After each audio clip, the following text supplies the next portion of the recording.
നമസ്കാരം, കർമ്മ ന്യൂസിലേക്ക് സ്വാഗതം. കല്ലട ട്രാവൽസിനുള്ളിൽ യാത്രക്കാരനെ മർദ്ദിച്ച സംഭവം സോഷ്യൽ മീഡിയയിൽ ചർച്ചയാകുകയാണ്. ബസ്സിലുണ്ടായ ദുരനുഭവങ്ങൾ പങ്കുവെച്ചുകൊണ്ട് നിരവധി പേരാണ് ഇപ്പോൾ രംഗത്തെത്തിയിരിക്കുന്നത്. യാത്രക്കാർക്ക് പ്രാഥമിക കർമ്മങ്ങൾ നടത്തുവാൻ പോലും അവസരം നിഷേധിച്ചത് മുതൽ ബസ്സിലെ ഡ്രൈവർ മദ്യപിച്ച് അവശനായപ്പോൾ യാത്രക്കാർ ബസ് ഓടിച്ചതുവരെയുള്ള ഞെട്ടിപ്പിക്കുന്ന വിവരങ്ങളാണ് ഇപ്പോൾ പുറത്തുവരുന്നത്. തലസ്ഥാനത്തെ സർക്കാർ കോളേജിലെ അധ്യാപിക തനിക്ക് കല്ലട ബസ്സിൽ ഒരു യാത്രയിലുണ്ടായ ദുരനുഭവം പങ്കുവച്ചിരിക്കുന്നതാണ് ഇപ്പോൾ സോഷ്യൽ മീഡിയയിൽ ചർച്ചയാകുന്നത്. കല്ലടയുടെ പുതിയ വാർത്ത കണ്ടപ്പോൾ നമ്മുടെ അനുഭവം ഓർമ്മ വന്നു. അതിഭീകരമായിരുന്നു. രാത്രി 11 മണിക്ക് ചെന്നൈയിൽ നിന്ന് എത്തിച്ചേരേണ്ട വണ്ടി 12 മണിക്ക് എത്തുമെന്ന് പറഞ്ഞ് ഞങ്ങളെ അവരുടെ ഓഫീസിൽ ഇരുത്തിയിരുന്നു. മണിക്കൂറുകൾ കഴിഞ്ഞിട്ടും ബസ് എപ്പോൾ എത്തുമെന്ന് ഒരറിയിപ്പും കിട്ടിയില്ല. 1 മണിയൊക്കെ ആയപ്പോൾ ഓഫീസ് അടച്ചിട്ട് ഞങ്ങളെ ബസ് സ്റ്റോപ്പിൽ കൊണ്ട് നിർത്തിയിട്ട് സ്റ്റാഫ് മുങ്ങി. ഞാനും മകളും പിന്നെ 2-3 പുരുഷന്മാരുമാണ് ഉണ്ടായിരുന്നത്. ഒരു പരിചയവുമില്ലാത്ത ആ ഉൾനാടൻ തമിഴ് ഗ്രാമത്തിലെ ഇരുട്ടിൽ ഞങ്ങൾ വല്ലാതെ ഭയപ്പെട്ടു പോയിരുന്നു. മൂത്രമൊഴിക്കാൻ ആശ്രയിക്കേണ്ടി വന്നത് കാളകൾ മേഞ്ഞു നടന്ന അടുത്തുള്ള തുറസായ സ്ഥലത്ത് പാർക്ക് ചെയ്തിരുന്ന ലോറിയുടെ മറവ്. ആർത്തവാവസ്ഥയിൽ ഇത് എത്രത്തോളം ഭീകരമെന്ന് പറയേണ്ടതില്ലല്ലോ. കല്ലടയുടെ എന്ന് പറയപ്പെടുന്ന ഒരു മാനേജർ അവിടെ ഉണ്ടായിരുന്നു. പല പ്രാവശ്യം അവരോട് ഓഫീസെങ്കിലും തുറന്ന് ഞങ്ങളെ അകത്തിരുത്താൻ പറഞ്ഞെങ്കിലും അയാൾ ബസ് ദാ എത്തിയെന്ന് ആവർത്തിച്ചു കൊണ്ടിരുന്നു. അവസാനം വെളുപ്പിന് 5 മണിയോടടുത്ത് ഒരു ബസ് വന്ന ബസിന്റെ സ്റ്റാഫിന് തീരെ താല്പര്യമില്ലാതെയാണ് ഞങ്ങളെ അകത്ത് കയറ്റി വിട്ടത്. അവർക്ക് ഓടേണ്ട സമയം കഴിഞ്ഞു എന്നൊക്കെ പിറുപിറുക്കുന്നുണ്ടായിരുന്നു. അന്നേരം മുതൽ അതിന്റെ ദേഷ്യം അവർ യാത്രക്കാരോട് തീർത്തുകൊണ്ടിരുന്നു. ഭക്ഷണത്തിനോ പ്രാഥമിക ആവശ്യങ്ങൾക്കോ നിർത്താൻ ആവശ്യപ്പെട്ടാൽ കേട്ടാൽ അറക്കുന്ന തെറിയാണ് ഉത്തരം. ഞങ്ങളോടൊപ്പം ഉണ്ടായിരുന്ന ഒരു വയോധികൻ അദ്ദേഹത്തിന് എന്തൊക്കെയോ അസുഖങ്ങൾ ഉള്ളത് കാരണം കൃത്യസമയത്ത് ഭക്ഷണം കഴിച്ചിട്ട് വേണം മരുന്ന് കഴിക്കാനെന്ന് പറഞ്ഞതിന് അദ്ദേഹത്തോടായി. പിന്നെ ഒരു റിട്ടയർഡ് അധ്യാപകനായ അദ്ദേഹം അതേ ഭാഷയിൽ മറുപടി പറയാനാവാതെ വിഷമിക്കുന്നത് കണ്ടു.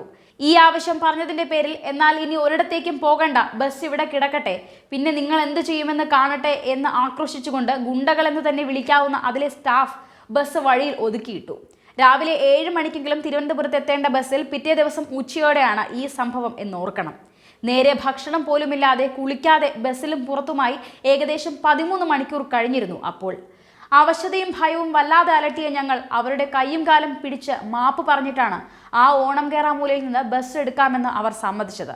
അങ്ങനെ രാവിലെ 6 മണിക്ക് എത്തേണ്ട ബസ് വൈകിട്ട് 6 മണിക്ക് എത്തിച്ചു എന്ന് പറയേണ്ടി വരും.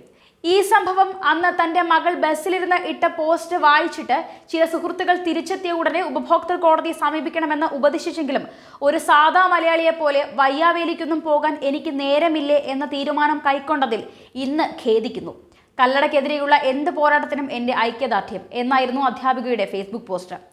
അതേസമയം മുൻപും കല്ലട ഗ്രൂപ്പിനെതിരെ ജനരോക്ഷം ഉയർന്നിരുന്നു എന്നതാണ് പുറത്തുവരുന്ന മറ്റൊരു വാർത്ത.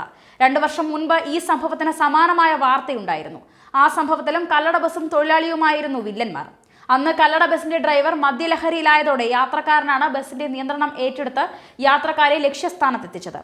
ബംഗളൂരുവിൽ നിന്ന് കണ്ണൂർ പയ്യന്നൂരിലേക്ക് വന്ന കല്ലട ബസിന്റെ ഡ്രൈവറാണ് മദ്യപിച്ച് അന്ന് യാത്രക്കാരുടെ ഉറക്കം കെടുത്തിയത്.